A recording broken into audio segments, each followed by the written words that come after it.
fiery horse with the speed of light, a cloud of dust, and a hearty hi-yo silver, the Lone Ranger.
Faithful Indian companion Tonto, the daring and resourceful masked rider of the plains, led the fight for law and order in the early western United States.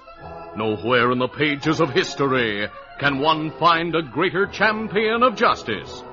Return with us now to those thrilling days of yesteryear. From out of the past come the thundering hoofbeats of the great horse Silver. The Lone Ranger rides again. Come on, Silver. Let's go, big fella. I'll Silver! Aye!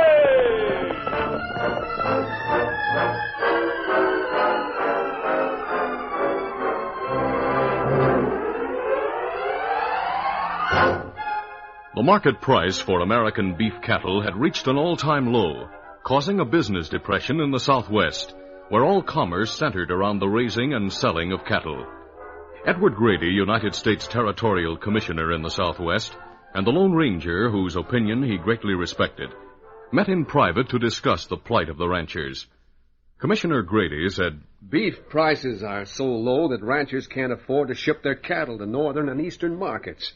If they did, they'd go broke." Well, if they don't sell their animals, they'll go broke anyway. Yeah, that's true. Commissioner, there was a drought in Mexico this past summer. Ranchers there lost steers by the thousands. Yes, they're clamoring for cattle down there. Our ranchers have cattle, they could sell them. Yes, but there's a law prohibiting the sale or transfer of cattle across the border. Well, if the people in this territory are to survive, that law must be repealed. And you have the influence to do it. You mean that? Yes. People here must sell cattle in order to live.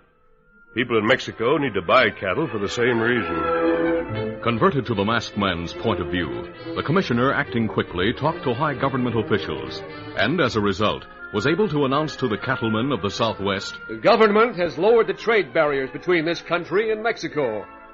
Effective 30 days from today, cattle may be sold and transferred across the borderline that separates our two countries. There are certain specific requirements for trade, however. Buyer and seller will each need a special license for each transaction. This will ensure legal and orderly procedure." Ranchers were jubilant as their hopes and business revived. But rancher Jack Morrow and cafe owner Pete Randall were happy for another reason. Partners in crime before coming to Hastings, they sat in Randall's cafe and discussed a plan. "Jack, we'll make a fortune rustling cows and selling to those Mexicans." Hey, it's a good thing I bought that ranch when we came here, huh? Yeah, we wanted it as a cover-up for the boys in the gang. Now it'll be a cover-up for rustling. I'm not going to put any of the cattle we steal on the ranch, Pete. Huh? We'll hide them in the box canyon where we used to hide when we first came here. It has high cliffs on three sides. Yeah, that's a good place. We'll put a barricade with a gate across the only entrance. The high walls will keep the critters in. Say, Will you have Raleigh Meadows lead the gang on the raids? Sure. I'm certainly not going to lead them myself. Raleigh's the only one to take charge.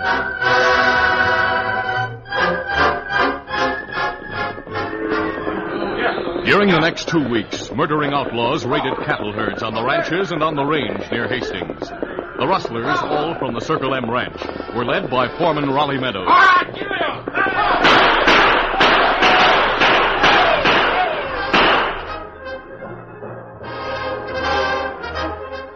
They shot down everyone who tried to resist their attacks, and in less than 2 weeks, succeeded in stealing 1,000 head of cattle, which were moved to the Box Canyon over hard ground and through streams so no tracks could be followed.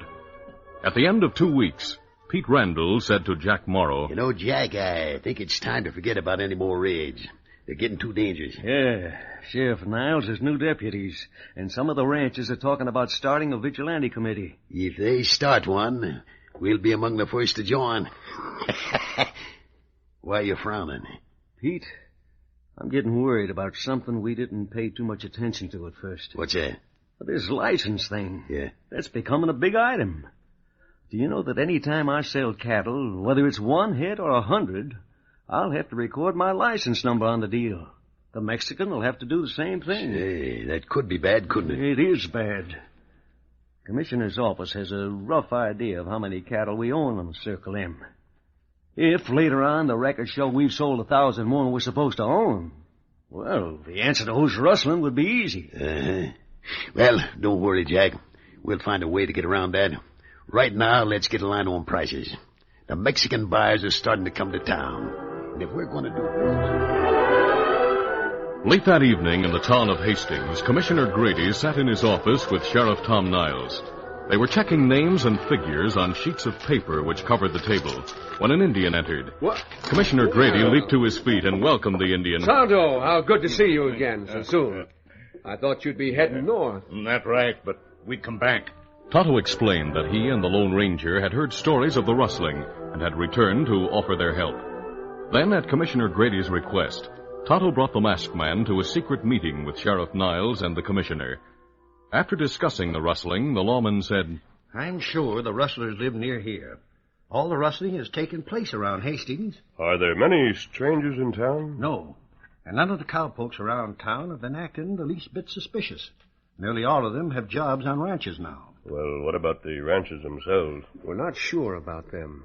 They all know the Mexicans are prepared to buy all the cattle they can get. Well, one of the ranch owners may have decided to get rich quick by rustling. The question is, which rancher? What about the trading licenses, Commissioner? Can't they help you keep track of how many cattle are bought and sold? That was one of the ideas behind issuing them. The government wants statistics as well as fees. Well, we were doing some checking along those lines this evening. See these papers here on the table? Yes. Well, they list every outfit in this section and the approximate number of cattle each has. I see. I had my deputies check on this list. They went out on the range and to the ranches. Their check showed that no ranch has more beef than is listed. Well, if 1,000 head of cattle has been stolen, someone must have 1,000 head of cattle hidden somewhere. That's logical. We have the border covered, and no cattle have been taken across it. Commissioner, is it true that cattle buyers are coming into Hastings daily? Yes, every day. When they cross the border, this is one of the first towns they come to. Some of them make immediate arrangements to have cattle shipped south when the trading starts 2 weeks from now. But there are others who just get price quotations and then go on to other towns. The rustlers must know that if they try to pass off the stolen cattle as their own, they're liable to be exposed. You mean having to give their trading license number and all that, huh? It would be hard for them to get away with selling 1,000 more head than they're supposed to own. Well, that's my thought exactly. So if another crook came into the picture, a Mexican crook, say... A Mexican crook. Yes, one like old Pedro Almanez. Pedro Almanez. Never heard of him. Neither did I. Who is he? If you give me the word to go ahead, I'll be Pedro Almanez. Cattle thief, rustler, international swindler and smuggler, border runner. Anything you say.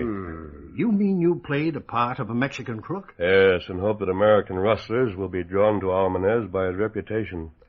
It could happen, you know. Let's make it happen by all means. What do you want me to do? First, of course, I want clothes that'll make me look like a Mexican cattleman. That part's easy. I'll get you those. Will he need money? I'll keep a record of expenses. Very well, you'll be reimbursed. Now, anything else? Commissioner, I'd like you to make a public announcement. If you'll say that you have word that a man who calls himself Pedro Almanez has slipped across The next morning, hastily printed bulletins appeared on the buildings in the town of Hastings. They were signed by Territorial Commissioner Grady, and they warned ranchers in the territory to transact no business with a man who called himself Pedro Almanez. By mid-afternoon, the name of the fictitious Mexican was on the lips of everyone in town. I was talking to the sheriff. He says Almanez sneaked across the border and wants to buy cattle even though he can't get a license to trade. They say he's been smuggling beef across the border for years and that no patrol's ever been able to catch him. A deputy told me he carries $50,000 in cash on him at all times. Smart, they say he is, and tough. Well, he better not try to do business with me. I'll hand him over to the law. I don't think he'll try to do business around here. He'd be foolish if he did, seeing how the law's after him. Jack Morrow, Pete Randall, and Raleigh Meadows sat in Randall's office at the rear of his cafe. Randall was talking. I never heard tell of Almanez. But then there's lots of Mexicans I never heard tell of. He must be a dangerous hombre when they put up signs like that about him. Yeah. Don't you think so, Pete? Yep. You know, it's too bad he didn't sneak into town without the law knowing it. If he's as clever as everyone says, and if he does business in cash, well, I'd just like to have done business with him, that's all. Yeah, especially if he does business for cash. Well, let's forget about the Mexican. We have problems of our own. Raleigh, are your boys going to the canyon and change the brands on the cattle? Yeah, they'll take care of it tonight. Good. Now, Jack. Yeah? What we have to figure out is a way to start selling those beef without getting caught. We can make a few legitimate sales to start off, and nobody will be the wiser. But later on... A short distance up the street in the sheriff's office, the Lone Ranger, disguised as a dashing Mexican cattleman, prepared to leave Tonto, the sheriff, and Commissioner Grady. Well, perhaps nothing will happen, but I think this plan's worth trying. You're right. Because, as you said before, crooks have a habit of getting around to the cafes. If any of the rustling crowds around, they may become interested in you. But some of the righteous citizens, if they believe the Boltons about Almanez, may want the sheriff to arrest me. Well, don't worry about that. I'll explain it isn't a wanted poster that's hanging on the buildings. I'll tell him it's just a warning. Do you think it advisable for us to remain here? Yes, please. Tonto, you follow me and watch what happens. Well, that's probably the best. They might be scared off if they saw me or one of my deputies shouting you around. I'll go out this rear door then and start making around to the cafes. Adios. Bye.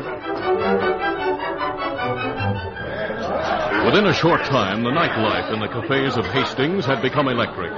A Mexican, talkative and seemingly under the influence of tequila, was making a round of the places and making his presence known. Senors, those posters that warn you about Pedro Almanez, they're all lies. Lies, I say. Poof! I'll show you what I think of those posters. See, I tear this poster off the wall. And I tear it in little pieces like these, see? What about the sheriff, Almanez? Aren't you afraid the sheriff may see you doing that? Well, amigo, I do not give 2 centavos for your sheriff or for any lawman. Senor, if lawmen could prove anything against me, I would not be here. But I am here. So it stands to reason I am smarter than they are, huh? But sure. So, who needs to buy cows? Not me. I have plenty dinero. Instead of cows, I buy drinks for my Americano friends. Come, amigos, drink. Hey, you hear that, boys? He's going to buy drinks. Is that right, Almanez? Is that right? Hey, see, for everybody I buy drinks. Come to the bar and be the guest of this barcada.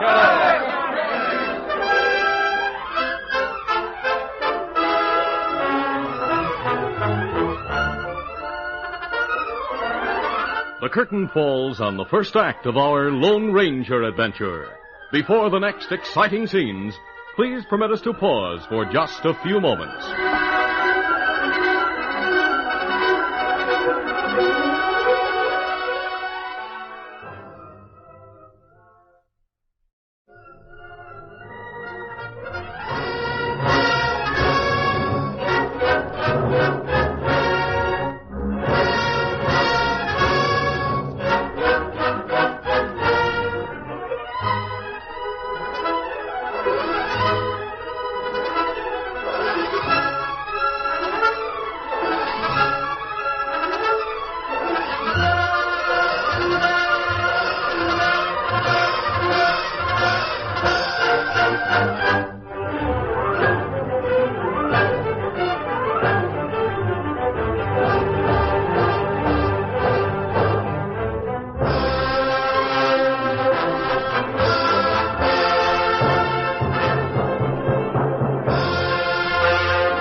Now to continue. Word of Almanez and his lavish spending had preceded him to Pete Randall's cafe.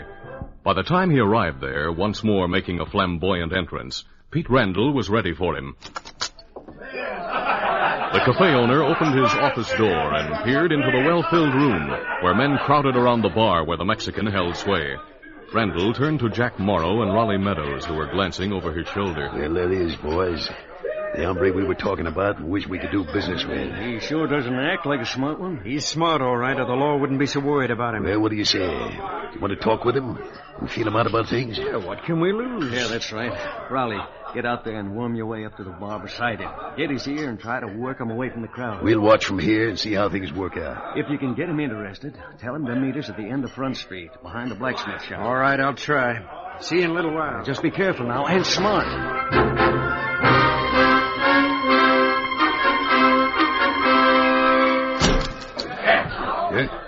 Pete, I got him. I whispered a few words to him. All right, Raleigh, we saw. Is he going to meet us like we suggested? Yeah, but he's smart, Pete, just like you said. He's going to stall along a while so nobody'll get wise when he sneaks out. He said he'd meet us in an hour behind the blacksmith shop. Good. How'll we proposition him, Pete? Just leave that to me. We'll play it smart and be ready for any move he makes. Outside, the man called Pedro Almanez suddenly drew back from the bar in Pete Randall's cafe and started toward the door. Senors, I've had enough. I go. Adios, amigos. We meet again some other time. Hey, wait! What are you running off for? Because, senor, I've had enough here. Here is money. 5 drinks for everyone. Tossing gold coins to the floor, the disguised Lone Ranger headed for the door. As he expected, some of the hangers-on in the cafe dived for the coins, while others waited for drinks. Alone, he hurried from the cafe, down the stairs, and along the boardwalk. He saw Tonto waiting in the shadows and stopped. While pretending to brush his sombrero, he said, Tonto, tell Sheriff Niles and Commissioner Grady to find some way to hide in the blacksmith shop on the corner and to meet someone there in an hour. Me tell him, Kimasabi. The Lone Ranger continued on his way. 50 minutes later, as he walked to the rear of the building that housed the blacksmith shop, he heard a voice speak from the half-open window. This is Commissioner Grady. We're in here. We'll be listening. 10 minutes after his arrival, 3 figures appeared from the underbrush nearby. Jack Morrow, Raleigh Meadows, and Pete Randall walked up to the man in Mexican dress. Yeah, you got here early, huh, Almanez? The early bird, they say, catches the worm, senor. Except that I'm no worm. Almanez, let me introduce my friends, Jack and Pete. Without using last names, Raleigh Meadows introduced the leaders of the Rustlers' gang. Senor, we've heard a lot about you. I assure you, Senor Jack, what you heard was not true. I bet it isn't. Why are you in Hastings? You do not know, Senor. Everybody else seems to know. It tells on the bulletins everywhere why I'm here. I want... Well, you guess what I want. You don't have a license to trade, do you? If I did, I would not be sneaking behind blacksmith shops. Senors, let us not waste time. You either have what I want or you have not. What is the answer? Well, that's putting it right on the line. Almanez, how many head can you use? Well, how many can you show me? 100, 200, 1,000, 2,000? Hey, he wants a lot of them. Will you pay cash for them? When I buy, I always pay cash. If I do not have the necessary sum on hand, I get the rest in a very short time. One thing more. If you were to buy 1,000 or more steers, how would you get them over the border? Do not worry about that part. If I see they are the cattle I want, you deliver them to me at the river bank. That seems fair enough. Keep out of this, will you, Raleigh? Almanez, we do have some cattle to sell, and we're willing to sell them off the record. Know what I mean? Senor, I know perfectly what you mean. But before I make an offer, I must see the animal. We'll show them to you. Yeah, but we'll blindfold you once we get you up on the hill. Blindfold me? Yes. You're not going to know where the place is where we have the beef, not until you pay for the critters. Oh, that's fair enough, senors. You may blindfold me. In your place, I would take the same precaution. Hey, he's an all right hombre, huh? Never mind, Raleigh. Just get the horses. Almanez, you get mounted and we'll take off for the hills.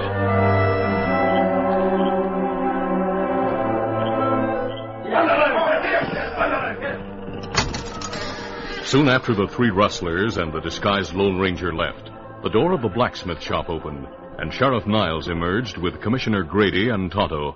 The sheriff said, Jack Morrow and Pete Randall. So they're the rustlers. Who's Raleigh? Morrow's foreman at the Circle M. We better hurry, or maybe we're not able to follow them. You and Commissioner Grady go after them, Tonto. I'll swear in a posse. Leave a trail that we can follow. We take paper from shop, tear it in pieces, leave trail for you to follow. Get him up, Scout. Remaining unseen, Tonto and Commissioner Grady followed the Lone Ranger and the rustlers through the moonlight. As they rode, the Indian dropped torn bits of paper on the ground behind him.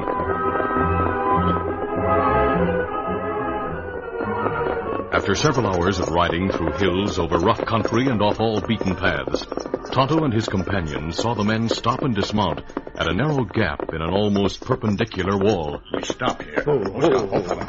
That seems to be some kind of a canyon. Maybe it widen out another side entrance. Maybe big space on the other side. Wait, I hear steers. Sound comes from beyond the gap. Sound like them in pain. We dismount. Go on foot. Right, steady, Scout. Easy for me.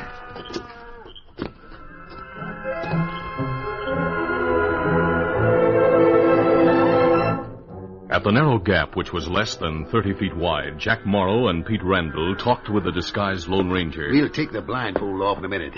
Light the lantern, Jack. Yeah, that's just what I'm doing. Raleigh, open the gate and go through the gap to the Box Canyon and tell the boys to stop branding those cows for a while. We're going to inspect them. All right, Pete.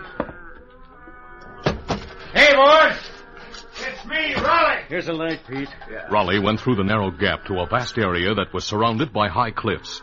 It was here that the rustlers were branding the stolen cattle. At the narrow gap, Jack Morrow lifted the lantern. Here, Pete. You'll see better with this. Untie that knot on Almanez's blindfold. Yeah, sure. Let me take it off, Almanez. Very well. There you are. Now we'll take you to the cattle. We'll have to go through this narrow gap in single file. Pete, that handkerchief, the blindfold. What about it? Look at it. Spick with brown. And look at his face. It's white where the blindfold was. Well, now, Pete. He has brown stuff on his face. He's not a Mexican. Watch out, grab him. Give me that gun. Why, you dirty Pete, grab that lantern. It fell, but it's still lit. Jack, turn him around. Let me get a good shot at him. I'm trying to do it. There you are. Oh, my arm. I'm shot. And here you are, Jack. Kimasabi, me fire just when I'm going to shoot. Nice shot, Tonto. Me take that gun. I'll take the lamp. Me have gun. Tonto, the rustlers heard the shots. They're heading this way. And I have no gun. Can't be helped, Commissioner. Tie Morrow. We'll hold them off. That gap's narrow, and they'll have to come out through the gate. Pete! Jack! What's the matter? Who's shooting? Pete, tell him everything's all right, or you'll get another bullet. Don't shoot again. Raleigh, it's all right. Nothing's wrong. Pete, what happened? Tonto stood ready, and as Raleigh came through the gate and saw Pete, the Indian used his gun as a club. Hey, Pete, you're bleeding. You're... Ow! Gun hit him right in the head. Now you'll have to use it for shooting again. Get ready, Tonto. All right, Tonto. Open fire. Chase them back into the gulch.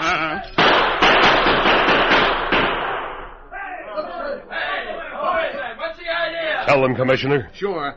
This is Commissioner Grady, and the idea is that you're all under arrest. If you try to resist, we'll kill you. That's it. You don't have a chance. We know who you are and what you've done. Listen, Kimasabi. Riders come. It's the sheriff and his men. This way, Sheriff. Fire a gun. Let them know where we are. This way, Sheriff. You hear that, you rustlers? The sheriff's posse's here. We have your leaders arrested. You can't get out of there. If you don't want to be shot, you... Don't give up. Here, we followed your trail. Are we in time? Yes, just keep riding and make prisoners of the men beyond the gap. This is a big night, Sheriff.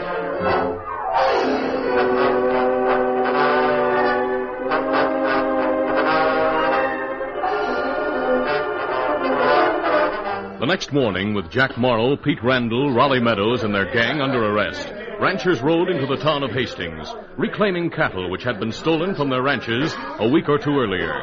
Sheriff Niles and Commissioner Grady watched them. The sheriff said, Well, I wish the masked man was here to see how happy he's made all those ranchers. He wouldn't stay around when his job was done. Well, he should have been rewarded for what he did. That's what I thought. But he wouldn't take a cent over what he spent in the cafe. Hey, boys, are you sure now that all of you have your own cattle again? Yeah, we sure have. Thanks for bringing them into town. He had the rustlers do that. He did? Who's he? The man who pretended to be Pedro Almanez. Well, there wasn't any person named Almanez. It was a character he made up to catch the rustlers, and he caught them. Well, yeah, but who's he? Well, he's also the one responsible for the repeal of the old law to make it possible for you to trade with Mexico again and become prosperous. Huh? But you still haven't told us who he is. He's the reason you and everyone else in this territory has a future to look to. You ought to guess by now that he's the Lone Ranger.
This is a feature of the Lone Ranger Incorporated, created by George W. Trendle, produced by Trendle Campbell Muir Incorporated, directed by Charles D. Livingston, and edited by Fran Stryker. The part of the Lone Ranger is played by Brace Beamer.